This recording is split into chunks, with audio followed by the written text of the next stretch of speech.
Hello, Teresa. Hello. How are you doing? I'm doing well, thank you. Yeah, this is Teresa Taylor. Hello, everyone. We're going to be doing an interview with Teresa. Just to give you some backdrop on this, Teresa is a former participant and now living a great life. How did you get involved with Having the Courage to Change? I came to Having the Courage to Change in 1998, and I remember that because my daughter was 1, and my first pass was going to be to host her birthday party. And she turned 1 year old, and I remember we were in the house on Kenny, and I just remember, like, I have to follow the rules. I have to follow all the rules so that I could get my pass at the end of the week. And Thursdays were long. I remember Thursdays were long days because we do, I guess, I'm not sure if I was working or something at the time, but then at the evening we would have the Bible study with Geneva, and Geneva would pray over us and pray for us and give us a word, and that's how I got here. Yeah. And so in that moment, going back to that one Thursday when your daughter was 1 year old and you knew with the brokenness that you came to Having the Courage to Change with, not that identified who you were, it was just what you were going through. Mm-hmm. You knew that there was a bigger picture, and that moment on that Thursday evening, I always think that there's catapulting moments in our lives. Mm-hmm. And I believe that night was a catapulting because all you knew is that I had a baby. She was 1 year old. I want to be present for her birthday, so I'll do whatever I need to do. And so when you think about that, what was that journey like? Just making that decision of, I'll do whatever I have to do to get where I want to go. Yeah, and another thing too, with that night, that first Thursday, as I said, Geneva had prayed over me, and her word for me was love. And at the time it was, okay, fine, I'll be loved. Just let me get this pass and see my baby. But that stuck with me like 22 years. And your other quote, you'll never find the meaning or definition of life until you come back to the source. Mm-hmm. And the source for me, as I learned once I got 50, this stuff unfortunately, I didn't get it while I was here in the house. I got it just over time, over the hills and the valleys. And so, going back to that source, finding it's the love inside of me from God. And then so one thing, this was a God honest truth, what kind of got me clean was I didn't want to embarrass my child.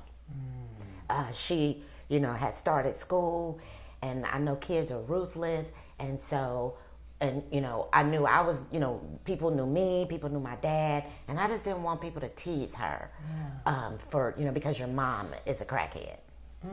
And so I just started really getting it together. And then actually I like dibbled and dabbled, and then just, one day I had a night, and I woke up like, I'm not doing that no more. Oh, wow. And so when you look back even in that moment, and you realize, you know what, I don't want my child to be made fun of because I know what it's like for children to hurt children, and we're already scarred. Mm-hmm. I always say there's a little girl, a little boy in all of us, mm-hmm. and however they were nurtured by nature, mm-hmm. they will develop mm-hmm. that mm-hmm. trauma, that outcome, and then they will become the projected focus of what someone else said. Mm-hmm. And so it sounds like you had another epiphany, mm-hmm. another revelational moment from the Thursday at Having the Courage to Change and love to, you know what, I have a daughter and I don't want, as going to school, be made fun of. And so in that process, what was the next steps you did to make sure that didn't happen? It was a struggle because as soon as my mom, who was taking care of my daughter, as soon as she realized, okay, she's not going to do this no more, and it was maybe like a week, then bam, here comes my baby. And I'm like, it was a lot because I wasn't even sure. I still had my crack pipe in my dresser, my side table for 10 days. I kept it for 10 days. Yeah. And so it's the crack pipe in the side table and me and the baby in the bed. And so it was a struggle at the beginning. And I mean, my daughter's 23, and when I think of stuff, I still will text her like, I really want to apologize for this, that, and another. And she'll say, it's okay, Mom. And I'm like, no, it's not. No, it's not. And I'm going to tell you why. And so as I mother myself, I'm, still mothering her. And it was a struggle, but it was just, I just wanted to be, I wanted to be there for her. Okay. I did not want her to think that because I was gone those days, because she made a comment, she was like maybe 5 or 6, and she was like, so why didn't you come and get me? I didn't think you liked me. And I was like, oh my God, I didn't like me. It had nothing to do with you. And so I just, I started just doing everything I could for her. A lot of people thought I was hard on her, too hard on her, but I knew the genes she had in her. I was a recovering addict. Her dad was a recovering addict. So I knew that I needed to, keep my hands and my eyes on her at all times. And, it could be helicopter parent. I don't care what people call it, but it's kind of like God does me. Okay. His eye is always on me. There is nothing that concerns me that he doesn't get in the midst of. So I try to be that kind of mother. Okay. And it kind of, it's kind of working pretty good. Yeah. And so what I hear you saying is that moment in 1998 with your daughter, I just want to pass, and just to explain a little bit about passes. Let's talk about that. Some people may understand it, may not. I know that some people like detail. Passes are when you were in the program, there were things you had to do in order to get the privilege of being able to go home for a certain amount of hours over the weekend. Because programming is from Monday through Friday from 9 o'clock in the morning till about 9 o'clock at night. So it's like a 12-hour. It's like a 12-hour job. Yes. 5 days a week. Yes. Because I believe that you have to put as much in it, if not more, than you did out there on the streets. Than you did on the streets. And so you were working towards, in 1998, to get that 10-hour pass. And whatever we would have asked you to do, you was willing to do it. And then we skip up to her being 5 or 6, getting ready to go to school. And then your mother giving her back in a week, and a pipe being in one drawer, baby in the bed, still got to make some real decisions, knowing where her genetic genes are coming from, understanding where you even came from. In this culture that we stand in now, with racism, systemic racism, with sexism, with just social injustice, and all of the systems, the Bible talks about it. He says, be in this world, but not of it. Be conformed by the renewing of be transformed by the renewing of your mind, but don't get conformed into the world. And so some of our brokenness created us to get conformed. And so even with what you experienced from the time your daughter was 1 till she was 5, and the decisions you made and the choices you made, what else was another catalyst to keep you moving forward? One thing, because all of this is my daughter. Once she started going to preschool, I just realized how smart she was. And people didn't believe me. Like 9 months old, she was saying like, Poppy, Nana, Mama, and she was walking at 9 months. And so I realized, like, you better really get it together, because this kid is quick. And one day she came home, and the teacher, she had pages and pages. She's like, look at this book I wrote. And I opened up the book, and I was like, what book? And she was like, those are words, aren't they? And I was like, no, they're not.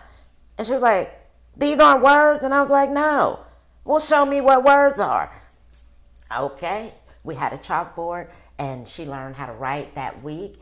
And the teacher called me like, this girl can write. And I was like, yeah, why are you letting them scribble? But I just saw that I need to keep up with this child. This child is brilliant. And unless I want her to stumble and fall and bump her head like I did, I gotta stay right with her. And so that was my focus. I read that every kids magazine I could think of, they said that girls, in order to do well in math and science, they needed to play with boys' toys. I went out and got hammers and nails and trucks and cars, and the sister got like a 26 on the ACT. That's how she got her scholarship to college. So you really got focused. So you took that same energy from drugs and promiscuous and all the stuff you were enduring for your pain and put it on your passion and your purpose for your daughter. But let's talk about even the journey just for you. Like the things you had to then learn to nurture and parent you. Because even though you have a focus on your daughter, that's a great purpose. And I've learned that. And they can keep us for a while. Mm-hmm, mm-hmm. And yet, if we do not focus on the internal work of ourselves, and I want to talk a little bit, like, give me some history about your parents and where you come from and where they come from. And what do you think that as well, like, could have easily been some of the systemic stuff that you dealt with, and even the emotional abuse and the codependency and, like you said, being the only girl. Talk about that. And honestly, Lucretia, and that's one thing that I realized once I got like 50, when I turned 50 about 3 years ago, I realized I've been taking care of everybody else. I'm not even okay. So in the midst of mothering her and, guiding her and building her to what the best she could be, I end up going to college. I end up finishing college. I set a goal. I said, you got to get this before you're 40. If not, shut it down and, let her do her thing. And I did it, still smoking at 39. I finally graduated at 39. I think I had about 6 or 7 more months to go before I turned 40. And I did it.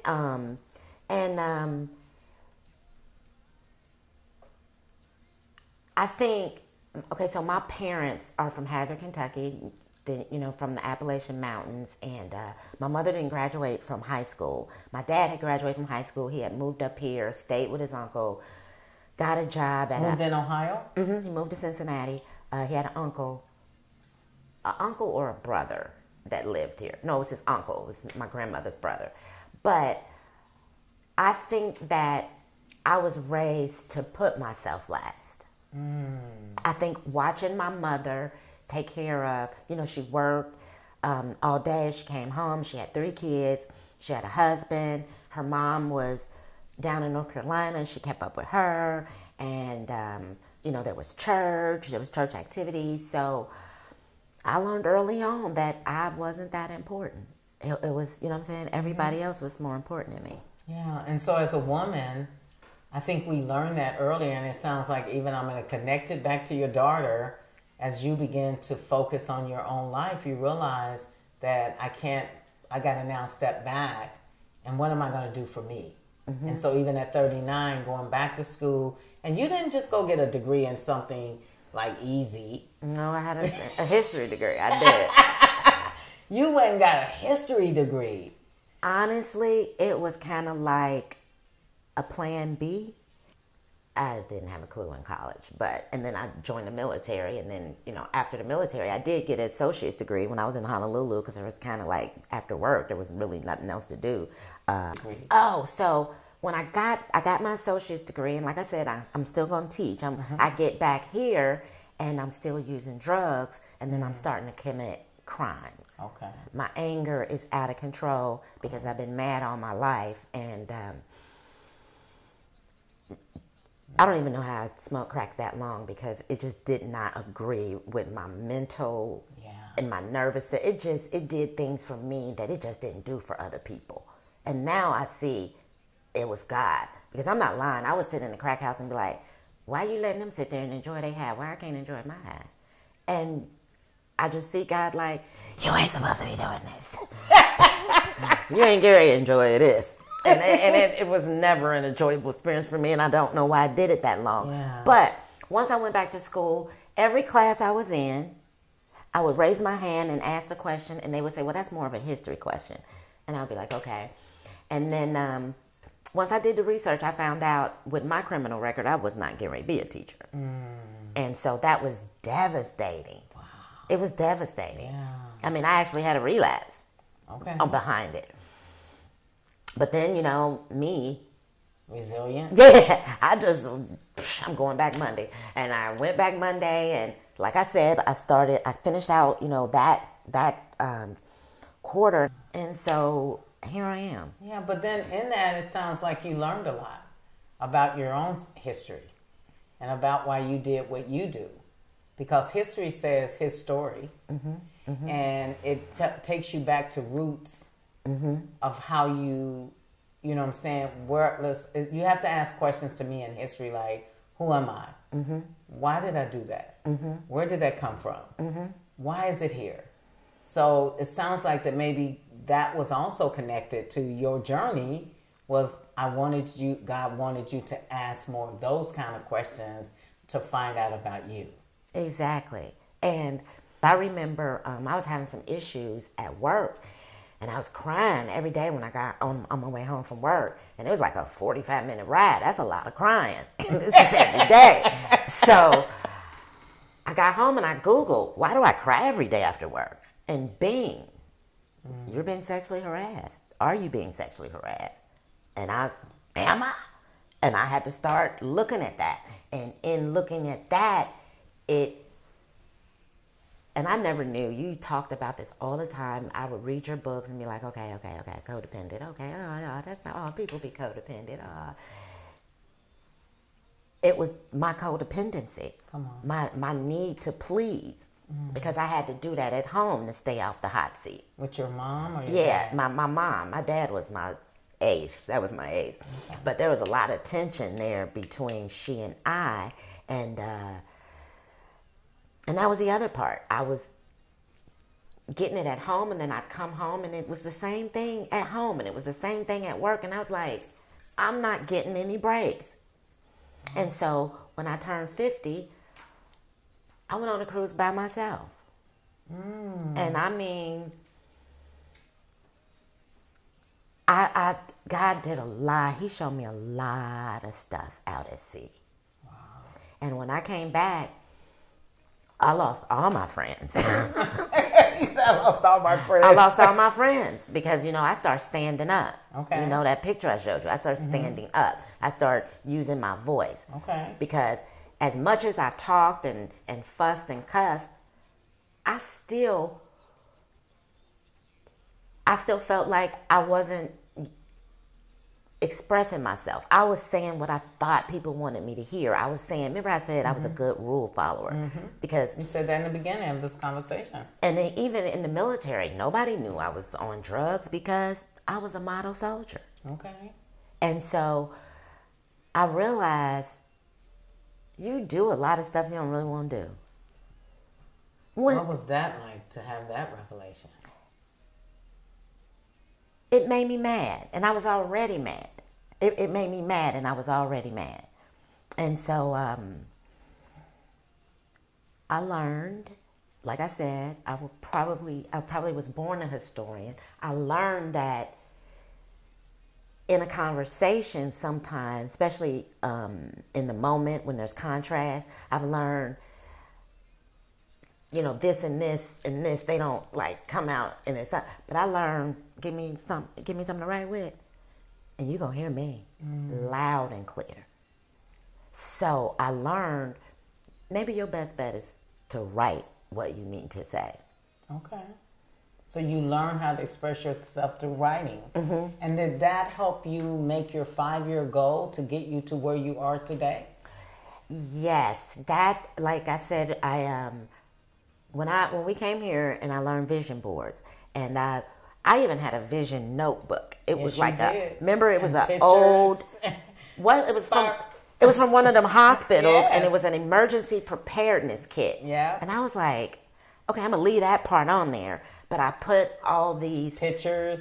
And on the inside, and it had the big. It was one of them old school notebooks, and it had the big. And I started I had a section for spiritual, financial, educational, and recreational because you got to find something else to do. Because those first, that first little bit, I started, I found, okay, I got a little control over this crack a little bit now. Okay. So when my daughter would go to sleepovers, I could get high all night.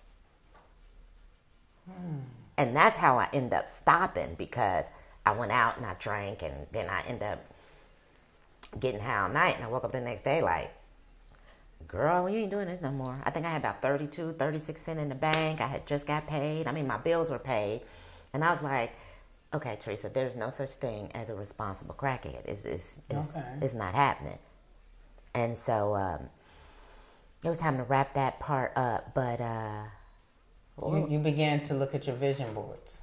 Yes, and I began to make steps, and I started reading. I kind of read it like, and I have it on Audible.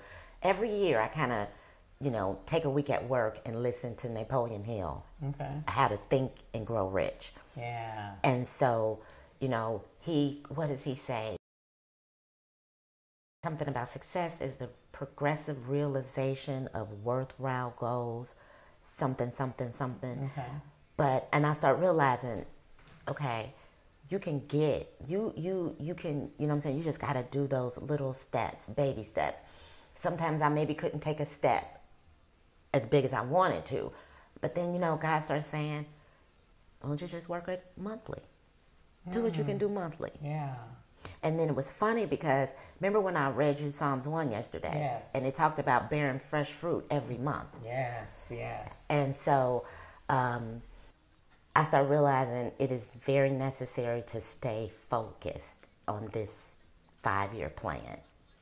And I looked, one time I had read somewhere that said, if your situation were to stay the same for the next 5 years, would you be okay? And my answer was, no. H-E double hockey sticks, no. I hated my job. I hated where I was living. I didn't have friends, and I didn't kind of want that many anyway. Right. You know what I'm saying? And then I was like, no. And so that was my plan. So it sounds like if we had to describe you in one word, it would be tenacity. It would be resilience. It would be determination. Would you agree with those words? I would agree. Yeah. Tenacious. That's kind of, with the T. Since Teresa, Tenacious Teresa. I remember I had a boss that was a horrible bully. And, she just stayed on me. And it had gotten so bad that she had written me up. And her intention was to put it in my official government file, and it would have sat there for 3 years. Mm-hmm. And so this move that I'm about to make would have never happened. Okay. And I saw that because, like I said, I've got this plan to get out of here. And y'all, how you gonna not like me and try to stop me at the same time? Okay. Well, I just kept on. I kept writing. I kept sending people notices, letting people know. And one thing, and this is a given with you and I, but I said this last night. There's a Joyce Meyer Bible study that I just do it over and over every year. I've probably been doing it about 5 years. I've done it 5 times. I just don't even feel like, I don't know. I look for other ones, but this one speaks to me. And I'll never forget, I forgot what the subject was, but the scripture was, meanness gets paid back in meanness. And that's when I start going hard. That tenaciousness set in. And this is not, this is more so a testimony to, kind of like, to the glory of God, to what He can do. And eventually, I just picked up the phone and I called the director and I told her what I had to say. And I sent her my email with the whole rundown. And they ended up moving her. They wiped our team out, gave us all new supervisors. And that kind of set the ball rolling for me too, because I was able to do a different type of work. And that gave me more experience. And then when I had this interview, I was able to talk. Because the job they had me in was a tad bit like a dead end. Nobody wanted that position. It was like the worst team. But, and that's why I was saying last night to the ladies, never despise a day of small beginnings. Yeah. And so when you look back at all this, and as we began to wind up this interview, and the purpose that I wanted to do this interview was because, to me, the Bible talks about lepers, and it talks about that he healed 10. And only one came back to thank him. And every now and then, you do this kind of work in recovery, and you work with people. You see them fall, you see them flounder, you see them stumble, you see them cry. I call it joy and pain. And you get a chance to see them excel. I've always, we talked about this last night, Geneva talked about it, we always seen your greatness in you. We always seen your ability to be more than what you were illustrating in your behaviors in that time. And so when you think about having the courage to change, City Gospel Mission, and the recovery program, and as I am looking at expanding this ministry, building a house from the ground up, renovating the current houses we have, when you look at that, if you could say, do you believe the City Gospel Mission addresses brokenness, addresses love, addresses compassion, help people in systemic racism, how would you just take all of that and put it in a bowl and share to the world what your experience has been in all of those things? The law, the love, the compassion, the process, all of it. I'll say this first. I used to, I called you guys, you and Geneva, Old Testament and New Testament. And one thing I would say about having the courage to change the City Gospel Mission is, it's kind of like, it's Bible based, because you've got your Old Testament, you've got your laws, you've got your rules, you've got your structure around here. And you all don't let up on that. I hear you a little lenient than you used to be, but hey. And then there's the love. There's the New Testament. There's that, you don't have to live by the law, but you got to keep them. You know what I'm saying? And we do, even though we're living in the New Testament. The grace. We still,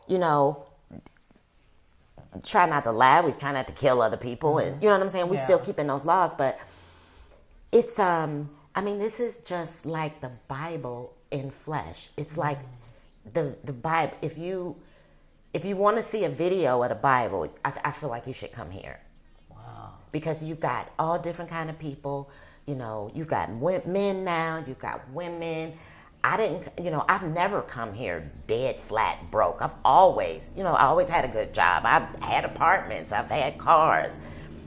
But nobody knocked me for having that. You know what I'm saying? And so this, to me, this is the Bible. This is God. This is who he is. You know what I'm saying? Yeah. You can't go to jail and see this. You can't go to a 12-step meeting and see this. You know what I'm saying? Yeah, I do. You can't go to, I don't want to say names of other organizations, but, halfway houses. This is the only place where you can come and see God in action on a regular basis. Wow. And you know how God, we can fall in and out with him? We can fall in and out with you and come right on back. Not to take advantage of you, but that's just how God is. Yeah. Okay, I'm going to let her do her thing. She'll be back. If she don't, hey. Oh, here she comes. Hi, boo. You know what I'm saying? That's how this place is with us. Yeah. And that's why I believe that my desire is to, because we're in a culture, this is 2020. You're getting ready to leave and launch to D.C. With a great job with Security and Exchange Commission, which is a GS 11 through 13. I started as a 5. I've been a 5 twice. Yeah. That's why I say do not despise the day of small beginnings. And so with all of that, and your daughter being her third year and straight A student, the word you told me last night is that she told one of her peers, don't be talking about what you can't do, because they said I was a crackhead baby. Come on. Yeah, she told her friend, look, I'm supposed to be a crack baby, so the sky's the limit. Exactly. So we talked about Black Lives Matter last night. We talked about all the things that's happening in the culture right now. We talked about you had been sexual harassed, systemic racism in your job. We talked about your recovery. We talked about your internal work you did for yourself, discovering yourself, loving yourself. So, and all that you said just now, which you couldn't have said it better, is that this ministry is the Bible in flesh. Mm-hmm, mm-hmm.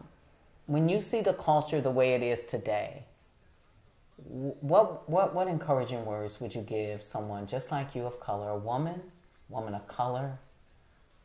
What would you say to them? What would you just say? What would be the message? You say to women? To women and to women of color, both. I suggest to ladies to be your own best friend so that you can be yourself and so that you can be who God called you to be. And not just be your own best friend without God. He's a given in this picture. But be your own best friend. Mother yourself. Your mom wasn't hot. You didn't have the best mom. Mother yourself, sis.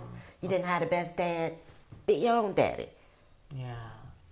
Or find people in your life that can help those areas that was missing. It sounds like that's what you did. And God began to give you, whether it was through an affirmation, through videos, books, whatever, history. He just began, your daughter, he just began to give you opportunities through other people and through things, and you knew it was God taking you on this journey, is what I hear you say. Mm-hmm. And then I love what you said last night, too. You said one thing that was beautiful. You said, when all the drugs are gone, and all the sex is gone, and all the emptiness that I used to use to make me feel better, I had to learn to face the pain. And still get up every morning, go to work, do my best version of myself, cry if I needed to, laugh when I needed to, and begin to know that I'm going to get through this. It was the worst. Yeah. It was the worst. I think last year was the worst year of my life. Honestly. And then 2020 comes, and then it's a COVID. But God is like, girl, I work in pandemics. I mean, and just like I said last night, at first I didn't even get the job. 2 people passed it up. Talk about it, yeah. I applied for the job in February, and they were like, 2 weeks later, they were like, oh, not referred, big red. Now, okay, fine. And I, moved on. I applied for a job at my job, and worst interview ever. And now I see why. God was like, I didn't want you to get that. I had something else. And January, February. 4 months later, I get an email, SEC, and I was like, what? Interview? And I told my boss, and I'm starting to see that I think I'm going to live my life this way from here on out. He was like, so what are you going to do? I said, it's either practice or I get it. And they called me the next day, and I just, been moving along. But like I said, last year I thought was the worst year of my life, and it was the loneliest. It was one of the loneliest years of my life. So my first time living by myself in 20-some years. My daughter was 23 and 22 years. And I thought it was, I didn't think I was going to get, I never thought 2019 was going to end. And then, like I said, we get to 2020, and it was mess at work. And then finally that broke up. And then the COVID happened. And then, everybody was isolated, and I was like, okay, hey, welcome to my world. So, and 2020 is, I just thought about it like, this is the perfect vision year. Yes. And this is the year when the 5-year plans show up. Yes. And so here I am, and I wasn't even going to call you remember? Yeah, I know. But I was looking for a mover. And not that I wasn't going to call you because it wasn't going to be that long. And I just, but I was looking for a mover. And the guy answered the phone. And I was like, is Lucretia your mama? And he was like, yeah. And I was like, what? And then I text you. I just guess who's moving me. And then you was like, blah, blah, blah. And then I start telling you. And then, no. And then I woke up a couple days later like, hey, I think I'm going to have to come over that way because I don't want to go backwards. Yeah, I don't want to go back to, to the toxic relationship with my mom and all those things. Mm-hmm. I don't want to go backwards. I want to leave here on a clean slate. And this is the safest place I know. Yeah. I'm so grateful that you decided to be a part of our lives. But I'm really grateful that you decided to let God do exactly what he said, take the broken pieces and put them back together, and then launch you. And I feel like this moment has been like a new baptism. He's washing off any residue that could try to link itself to you as you move forward in your new adventure. And I am so grateful that having the courage to change and City Gospel Mission could be one of the greatest parts for God's way of doing things, to help you have the best life ever. Yes. And fulfill your 5-year vision to be with your daughter, to be in D.C., to be having a job. Girl, who, like you said, you were so shocked with the 6-figure that you thought they had made a mistake. Yeah, I had to and call that them. for you, like you're saying, from a time in the crack house to God almost sending you to the White House. Close. Almost, very close. You'll be working on the same street almost. And that God says, I did it. Yes, he did. And I will continue to do it. So yes, thank you for doing this interview with me and telling your story and encouraging me, encouraging others. Thank you. Love. I love you.